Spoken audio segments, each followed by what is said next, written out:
जय सिया राम। हमारी वीडियो में आपका स्वागत है। केवट का प्रेम और गंगा पार जाना श्री राम जी को। जी हाँ, जिनके वियोग में जब श्री राम जी वनवास जाते हैं तो जिनके वियोग में पशु इस प्रकार व्याकुल हैं, उनके वियोग में प्रजा, माता पिता, बंधु भाई कितने व्याकुल हैं। जब पशु पक्षी इतने व्याकुल हैं तो उनके वियोग में जब वृक्ष भी व्याकुल हैं, संसार का हर प्राणी व्याकुल है। और जब श्री राम जी वनवास को जाते हैं और श्री रामचंद्र जी ने जबरदस्ती सुमंत्र को लौटा दिया और गंगा पार पहुंच गए तो केवट से नाव मांगी। तो केवट ने क्या कहा? मांगी नाव न केवट आना, कहीं तुम्हार मरम में जाना। चरण कमल रज कहूँ सब कहीं, मानुष करनी मोरी कछु अहीं। श्री राम जी ने केवट से नाव मांगी तो केवट ने क्या कहा? हे राघव, हे राघवेंद्र सरकार। श्री राम ने केवट से नाव मांगी पर वह लाता नहीं है। वह कहने लगता है, मैंने तुम्हारे मरम भेद को जान लिया है। तुम्हारे चरण कमलों की धूल से एक शिला सुंदर स्त्री बन जाती है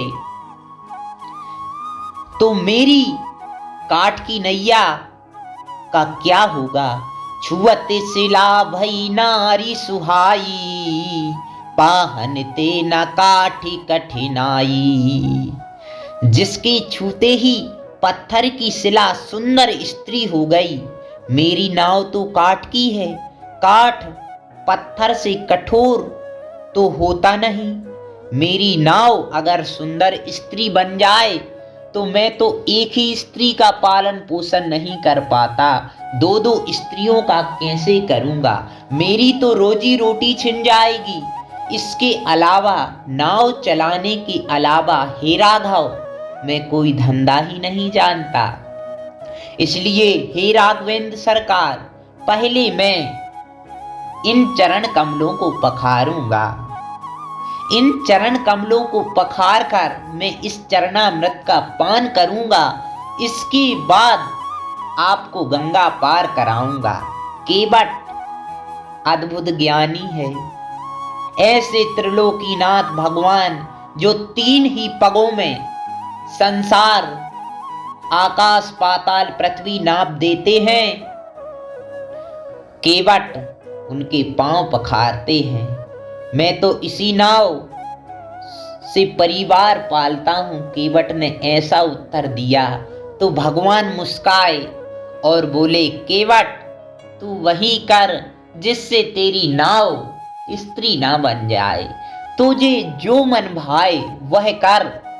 केवट की अद्भुत महिमा देखकर, अद्भुत भक्ति देखकर भगवान ने कहा, तू चरण पखार ले। हे नाथ, मैं चरण कमल धोकर आप लोगों को नाव पर चढ़ाऊंगा। कहते हैं केवट, मैं आपसे कुछ उतराई नहीं लूंगा।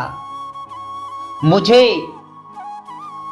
दशरथ जी की दुहाई, मैं सब सच सच कहता हूं। लक्ष्मण जी भले मुझे तीर मार दें, लेकिन मैं पहले आपके चरण रज पखारूंगा, इसके बाद ही गंगा पार कराऊंगा। भगवान मुस्कुराते हुए बोले, हे कृपा के समुद्र श्री राम जी केवट से मुस्कुराते हुए बोले, तू वही कर जिससे तुझे मन में उमंग हो, शांति प्रदान हो, लेकिन जल्दी हार दे। मुझे जल्दी से मेरे पैर पखारना है तुझे। तू मेरा अति प्रिय भक्त है, लेकिन मुझे गंगा पार करा दे। जास नाम सुमरत एक पारा, उतरहि नर भव सिंध अपारा। एक बार जिनका नाम स्मरण करते ही मनुष्य अपार भाव सागर के पार से उतर जाता है।